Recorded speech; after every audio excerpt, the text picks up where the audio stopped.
সালাতে দোয়া কবুল হয়। সালাতে দোয়া কবুলের তিন জায়গা। একটা হচ্ছে তাকবীরে তাহরিমার পরে আমরা সানা পড়ি না, আমরা তো একটা পড়ি, আল্লাহর হাবিব সুন্নাহ এবং নফল নামাজে আরো পড়তেন সানা, ওই দোয়া কবুল হয়। দুই নম্বর জায়গা সালাতে সেজদায় পড়ে দোয়া করলে কবুল হয়। আকরাবু মা ইয়াকুনুল আবদু মির রাব্বিহি ওয়া হুয়া সাজিদ ফাকসিরু ফীহি দুআ। বান্দা যখন সেজদায় লুটিয়ে পড়ে, বান্দা আল্লাহর সবচেয়ে কাছে চলে যায়। তা কিন্তু বিশ্বনবী বলে, সেজদাটা তোমার রবের কুদরতি পায়ের উপরে পড়েছে। সেজদায় পড়ে দোয়া করেন। সালাম ফিরানোর আগে বিশ্বনবী দোয়া করতেন, লা ইউসাল্লিমান্না আহাদুকুম হাত্তা ইয়াতাআওয়াযা মিন আরবা'a।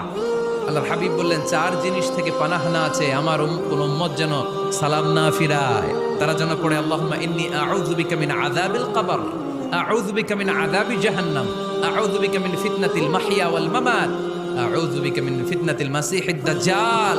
আল্লাহ কবরের আযাব থেকে বাঁচাও, আল্লাহ জাহান্নামের আগুন থেকে বাঁচাও, আল্লাহ জীবন